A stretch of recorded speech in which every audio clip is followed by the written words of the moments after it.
Let's get started. Um, okay, so we're gonna start chapter 19 today.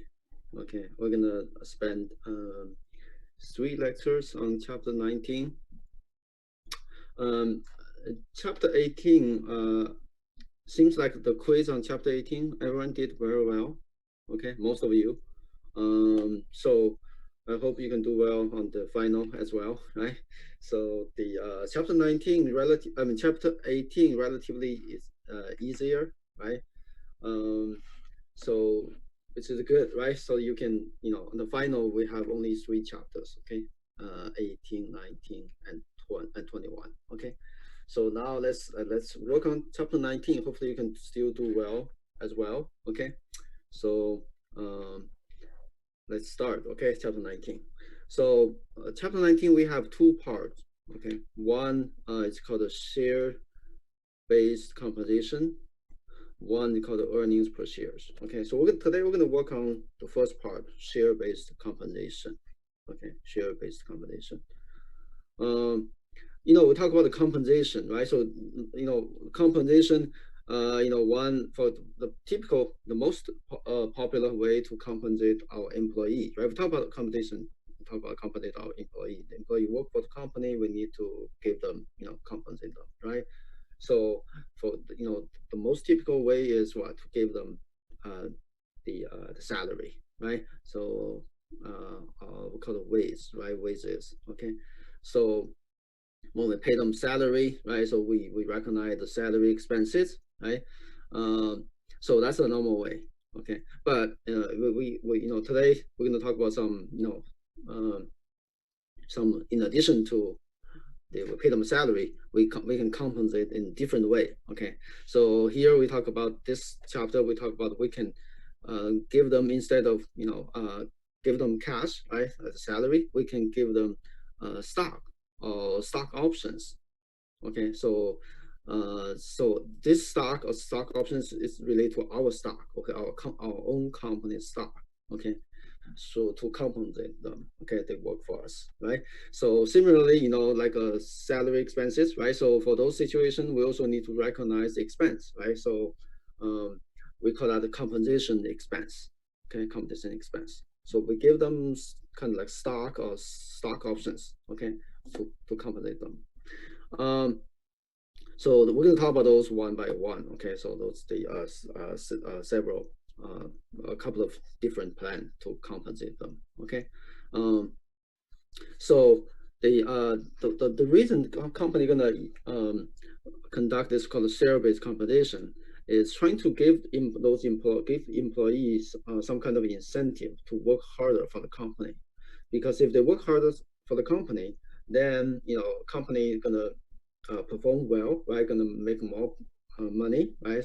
And then our stock price gonna go up, right? So when stock price gonna go up, so because we give the stock, right, to those employee, and the employee, gonna make more benefits, right? So that's why we try to provide incentive for those employees to work harder for the company. Okay, that's the reason we conduct this called share-based compensation. Okay. So for how to deal with these kind of things, okay, so first thing we're gonna do is, we want to determine what is the value of these combination, right? So then we want to recognize how to recognize the expense, okay. So let's start with the first type of composition. We call it restricted stock plan. Restricted stock plans, okay.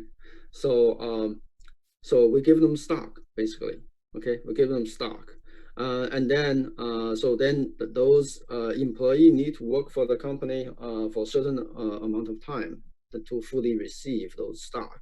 That's why we call that restricted, okay, restricted.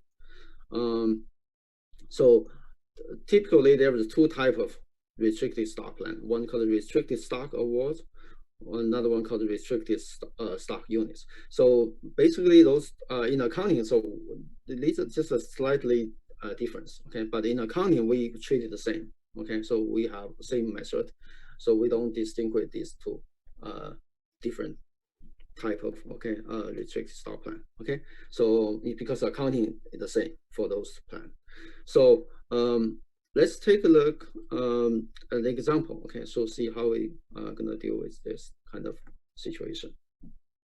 Okay, so this company grant restricted stock units. Okay, it's called restricted stock units, representing 5 millions of the common stock. This common stock, our common stock has $1 par value, right?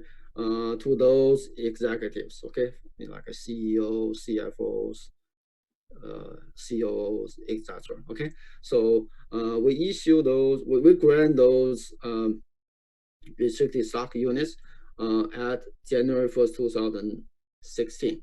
Okay, this is called the date of grant. Okay, the share are subject to forfeiture if employment is terminated within 4 years. That's called restricted. Okay, it's restricted. If those employees, let's say, they quit the job within 4 years, then they won't receive those shares. Okay, we call that forfeiture. Okay, those are gonna cancel. Okay, those shares are gonna canceled. So that's called a forfeiture. So they need to work for the company for 4 years in order to fully receive those 5 million shares. Okay, so shares have the current market value right now is $12 per share. Okay, at the January 4, 2016. Okay, so January 4, 2016 is called the date of grant. So on this date of grant, we're gonna calculate what is the total value of this compensation. Okay, so we give them restricted stock, right? So restricted stock units. Total is 5 million shares, right? 5 million shares. Okay, and then we know at this moment the market price is $12 per shares. So what is the total compensation? You're gonna calculate, right? So 12 times 5, you got 60. So 60 should be the total compensation, total value of the compensation.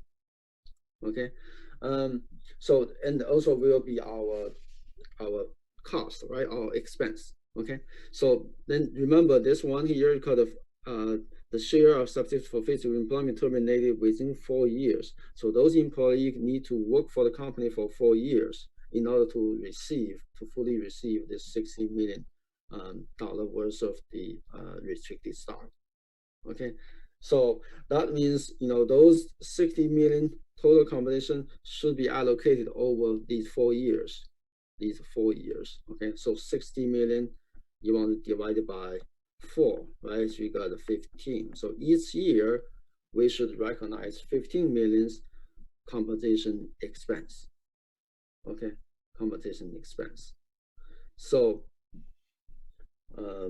that makes sense, everyone? Any question at this moment?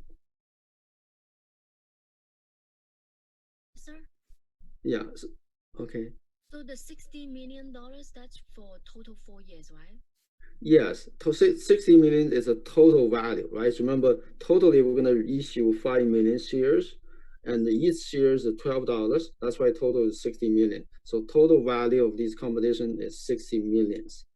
And those executive CEOs, CFOs, they need to work for the company for 4 years to fully receive that 60 millions. That's why we need to allocate the 60 millions over these 4 years.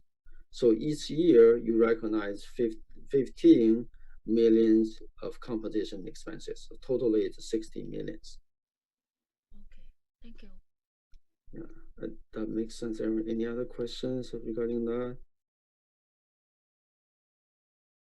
Okay. Okay, so then from right now, so this is again January 1st, 2016, this is called the date of grant, right? This is the time we grant these restricted stock units, right? So date of grant, we don't do journal entries, okay? No journal entries on the date of grant, but we want to calculate what is the total compensation, okay? And then you want to try to calculate, so each year how much compensation expenses we're going to recognize. Okay, so then from now on, by the end of each year, 16, 17, 18, 19, so you want to recognize $15 million of compensation expenses, right? So you should write a journal like this. You debit compensation expenses, and we credit paid-in capital restricted stock. So we okay, right, with debit competition expenses, right? So we recognize that expenses by the end of each year. Why we're gonna credit paid-in capital restricted stock? Remember, this is what we're gonna issue stock, right? We're gonna issue stock, but actually at this moment we haven't issued yet. Okay, so those gonna be restricted stock.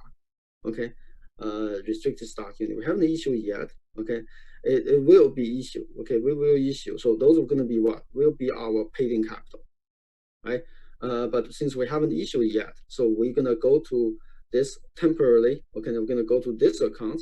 Okay, we don't go to the common stock, right? Common stock is paid-in capital, right? But because we not issue common stock yet, okay, so we want to go to this paid-in capital temporarily. Okay, so and later on we're gonna convert this paid-in capital restricted stock to common stock, okay, accounts, because those both are the paid-in capital accounts, right? So this is called, this is a special paid-in capital account, paid-in capital restricted stock. So so far, remember, so far what we learned from chapter 18, we have learned 5, right, paid-in capital accounts. Remember that, right? So we have common stock, paid-in capital, excess par value for common stock, and then we have preferred stock, then we have paid-in capital, excess par value for preferred stock, and then we have paid-in capital share repurchase. Remember that, right? So those are the 5 we learned, paid-in capital accounts. So now we have another one. So this is another number 6. Okay, so we have paid-in capital restricted stock.